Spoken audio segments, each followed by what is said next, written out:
studying English sociology. And interestingly, lest you think that there's not that much crossover between my topic and the previous ones we've heard, one of the I focus on women as scholars, as the previous speaker did, as well as women's work, as I hope will come out, although not as clearly as the other focus that I'm going to be working on, which is sex and gender. Well, before I get into the three women that I have focused on, let me set the stage a little bit for why genetics. In the 1920s, which is what I'm primarily looking at here, genetics was still a very young discipline. It, of course, takes its roots in Darwin's theory of evolution, 1859, but one of the outstanding problems required for evolution was to understand the nature of heredity, or the variation to be transmitted between generations. And despite Darwin's own efforts at coming up with such a theory, it was really left in the lurch until the 1900 rediscovery of the laws of heredity by Gregor Mendel. Now, interestingly, just as genetics was coming onto the scene, 1900 to 1910, when it finally was received as a legitimate area of biological discourse, women were coming increasingly into education and into biology. And it's interesting that in the second generation of women to come into the university, a number of them were deciding to focus on biology at just the same time that society was beginning increasingly to focus on genetics by virtue of such public discourses as eugenics, birth control, population control, etc. So at approximately the same time, around the 1910s and 1920s, sex became a particular focus of research and discourse. It was also the time when an increasing number of women were seeking advanced degrees in biology, masters and PhDs, to enable them to pursue advanced research in the field beyond their bachelor's degree. And it was also, many of them selected genetics to work on by virtue of the fact that it was an exciting time. Many of the founders of the field promised that it would revolutionize biology, but there was also a pragmatic reason in that because it was a new field, it wasn't yet well colonized by men. And so women found a particular opportunity and they went into it as a niche field. And that sets the stage for the three women that I'm going to examine today, Lillian von Morgan, Anna Rachel Whiting, and Sally Hugh Schrader. If you look at their birth and death dates, you'll see that Anna Rachel Whiting and Sally Hugh Schrader are approximately exactly the same generation. Lillian von Morgan is the previous generation. But, the other thing that's interesting that draws them together is all three of them were married, and married to geneticists. But the interesting part is that of the three, only Lillian von Morgan had children, 4 of them. But after her youngest child was in school, she went back to the lab. So she entered the laboratory at approximately the same time as did the other 2 women. Why sex at this time? Well, with Mendel's laws of heredity, if you remember that from high school biology or anything, these hereditary factors are being transmitted by the mothers and by the fathers according to a certain kind of pattern, a numerical kind of ratio. And with sex, it's obviously that with males and females being produced in roughly 50% proportion, that people began to think, well, gee, sex must follow Mendelian patterns. And this was particularly exemplified or emphasized in 1907 when a woman, by the way, discovered sex chromosomes, such that they identified females who had 2 X chromosomes and males 1 X and either a Y or no other accessory chromosome. However, by 1920, when my women really pick up to do research, the field had gotten a little more cloudy. For one thing, a number of different sexual morphs had been identified by this time. So in addition to males and females, we now had gynandromorphs, or hermaphrodites, individuals that exhibited a mosaic character of male and female. And then later, we had the discovery of what was called intersexes. And these were even more curious individuals. Some of them started out life as females and then became males, or vice versa. But in any event, they combined male and female secondary sex characters in one form. This was curious, and geneticists attempted to explain it. Now, Lillian Morgan was drawn into this research by virtue of her marriage to Thomas Hunt Morgan, who was actually responsible for much of the great advance in genetics after 1910.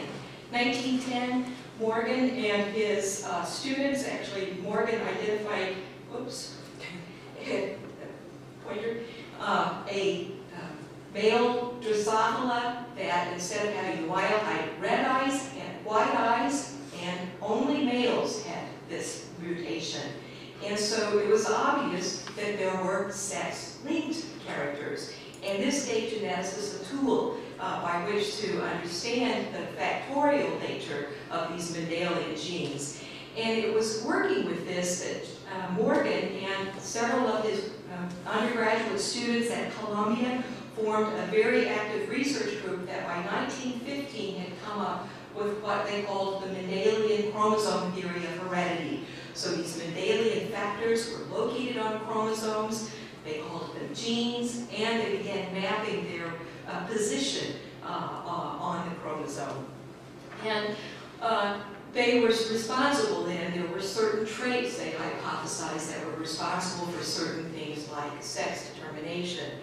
Furthermore, Morgan and one of his students, Calvin Bridges, came up with a theoretical explanation for gynandromorphism in 1919, which combined genetics and embryology, in that they hypothesized that an original female, or an XX individual, might, through development, have lost the Y chromosome, so some of the cells being XO cells, and ergo male as opposed to female. So a developmental explanation. Well, it was actually that problem that attracted Lillian Morgan in 1921 when she finally got her youngest child out of the home and into school, and she decided to go back to the laboratory. And she began investigating those females that were gynandromorphs but didn't quite follow the pattern that her husband, P.H. and Bridges had developed.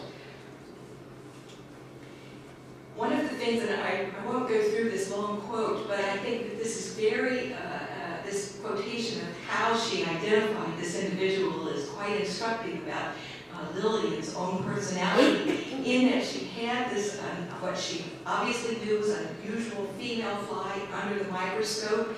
Then it woke up from its anesthesia and jumped off the slide onto the floor. So she got down on her hands and knees and started looking for it, couldn't find it, and then thought, aha, it's probably up at the light on the window. It turned out she found it there, and that was the beginning of the line of this so-called attached X female, in which it had two X chromosomes attached to one another, yet one more genetic marker that could be used in further analysis.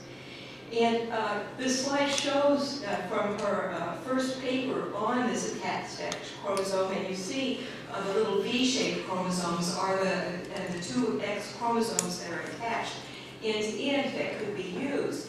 And not only did this discovery was it important in providing empirical evidence to support the chromosome theory of heredity, but it also supported Bridges' newly developed sex balance theory of heredity, such that sex was not determined by having just chromosomes per se, but rather a balance between the number of X chromosomes and the the other chromosomes in the cell, the so-called autosomes. Anna Rachel Whiting was still at university just about the time that Lillian Morgan began to think about going back to the laboratory. She was one of these undergraduate biology majors at Smith College. She got a scholarship to go spend the summer at a summer course at Woods Hole Marine Biological Laboratory on Cape Cod. And her very first night there, she met her future husband, Phineas W. Whiting, and they married 3 years later and began a lifelong scientific marriage.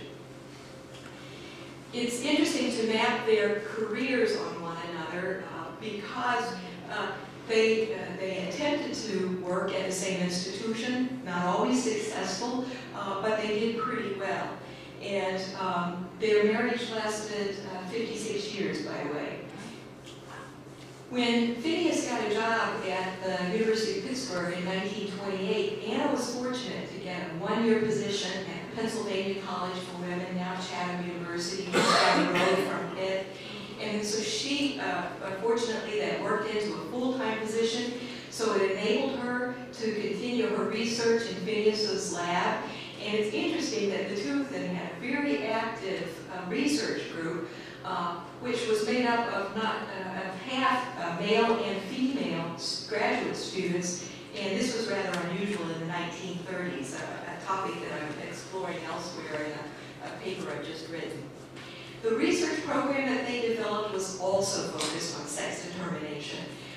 Like Lillian, they were looking at insects, but they chose a different sex system, namely a parthenogenic parasitic wasp, Pagobrachin, and in the wasp, like bees and ants and other social organisms, all of the fertilized eggs develop into females, and all of the unfertilized eggs develop into males. And for geneticists, this seemed like an ideal model to use because any mutation that might occur in the female would immediately show up in the son. And you could see that. So that's what they did. They began this research program in the early 1920s. But soon, geneticists look for deviations from expectations, and that's exactly what Anna Rachel discovered with a diploid male, which was not supposed to be part of the mix. And she did her dissertation on that and continued working on, she and Phineas continued working on this research program for the next 40 years, trying to break out the system, this haplodiploid system for Pagobrachin. Unfortunately, it proved much more difficult than they ever expected. And in fact, even today, biologists haven't quite cracked this hard nut. But one other aspect of their marriage that I find particularly interesting, because unlike my other two women, this couple actually participated in some social implications of their work, not specifically per se on sex determination, but both of them were socialists, and in fact, Phineas called himself a Bolshevik. They were very interested in this new experiment that was going on in the Soviet Union, and in fact, in 1927, visited the Soviet Union. And in the 1920s, they were both actively publishing. Phineas more than Anna Rachel in such organs as Margaret Sanger's Birth Control Review, talking about issues like eugenics and population control. Sally Hughes Schrader, very similar model to that of Anna Rachel Whiting, undergraduate, PhD, met her future partner in the lab, and they developed a lifelong scientific marriage. I'll skip over a few details just to get to a few of my final points. Their research also involves sex determination, also in insects, but in the scale insects and pockets. And after Sally mainly was a cytogeneticist, after looking at a number of chromosomes, different species, the two of them developed a theory about the evolution of sexuality in the haplodiploid system from an original the original XXXY system, which they published in 1931. And interestingly, it was rather ignored at the time, but now has received positive evidence that it's likely. I'm going to skip over this one and try to conclude. So, when I came to this topic, I was thinking, several historians have drawn attention to the preponderance of women who were working on sex determination problems, and thinking that there was obviously a crossover between gender, sexuality, and their research efforts. I found that the situation is more complicated. Certainly, they were all working in these areas, and their research, there's no doubt that their research was important in breaking up an essentialist notion of sex as something that was determined at birth. Rather, through their research, they realized that sex was something that developed and even evolved. And they broke up the bounds between male and female in each of their work. However, they did so privately rather than publicly. And they just rather got on with their own work. And they left interpretation to others, and interpretation did come out. And I just mentioned the Weimar Dada, member of the Dada school, Anna Hoch, who in the 1920s was very much influenced by intersexuality, and the moths that had first come about. You see several of her, there's the wings, several of her pieces of art in which she's looking at male, female, black, white, and so forth. They all had experienced gender constraints. There's no doubt about it. But interestingly, I've been conversing with the granddaughter of Lillian Morgan, and she said, look, she really didn't go out in public with her ideas, but what she was a supporter of women's suffrage, and she supported with her money. And since she was independently wealthy, I suspect she did a pretty good job of that. Anna Rachel Whiting, she had a pretty good, solid career, but she never had public recognition of her work. And I think it's interesting that she was thrilled when she got an honorary doctorate from Smith in 1964, proudest day in her life. Sally Hughes Schrader, she gave up at a time when anti-nepotism rules kept women out of being employed at the same institutions. She always was a lowly position wherever her husband, who was a rather distinguished cytogeneticist, was. But that's okay. She got on with her work, and she loved her work. Now, the one vantage point that I can do have to illustrate these points comes from Sally Hughes Schrader's diary, which I very much enjoyed reading. And just to pull out a couple of my favorite quotations from you, she had just published one of her papers in 1927 in a German journal, and Goldschmidt had made a mistake in the bibliography and cited her as Sally Hughes Schrader, rather than using her maiden name hyphenated with her married name. She comments on this in her diary, saying, you know, if I were a world leader, I'd be very particular to emphasize the femaleness because it would help the general cause of female-male equality. But intrinsically, of course, femaleness, nor Miss, nor Mrs.ness, nor color, nor creed, nor race has anything to do with the work. That's why I like the non-committal doctor. And she goes on and kind of talks a little bit more about that.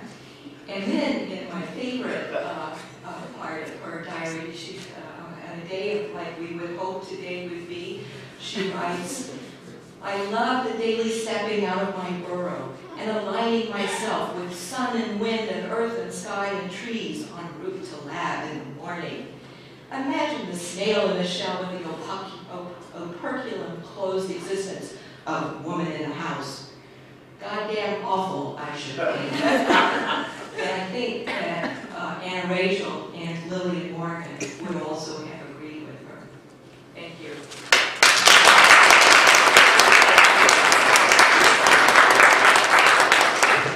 We have time for a couple of questions. So.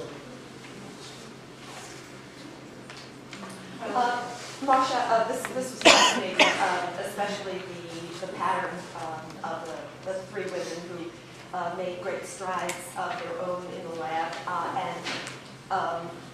in part perhaps related to their work with their husbands, but apart from that as well. Are there other examples of women who did similar things? Is there a pattern of this in that generation or following? I chose these three women particularly because they were married. I have another married couple that I'm going to continue to look at in the book, because the fact that they were married meant that these women could pursue their research for the entire life long, as opposed to some single women I'm following who, if something went wrong in the lab, they lost their position, they were always struggling to find a replacement at a time when the ability for women scientists to work out in universities was very limited, with the exception of women's universities. And it's interesting that both Anna Rachel and Sally worked in women's colleges for a period of time, and they had their best success there. There were other women who were working, and so I am kind of balancing. The other thing is that it's only in the 1920s that you see women who are married able to work in science in any great numbers. Thank you.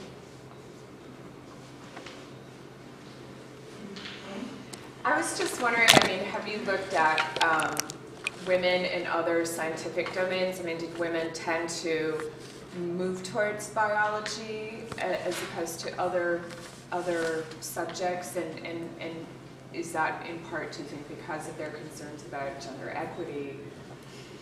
I think that women are, if you look at the disciplinary structure of science, there are more women in biology than certainly in the physical sciences. And the explanation is perhaps because it's dealing with life and life forms and so forth. What we're finding for women in science, and particularly in biology, is that women do tend early on to migrate into these new fields, these newly opening disciplines. So if you think of Madame Curie, for example, she's in radioactivity, and it becomes a particularly gender-friendly or women-friendly field in the early years. And ecology is a similar area that's brand new, and women rush in and they flourish for a while until it becomes attractive and there's money in the field, and then men push them marginally. They either continue in the discipline to work and they just get on with their work like these women, or they move to other newly opening disciplines. So it's an interesting pattern to follow if you look at the work positions of women in science. Well,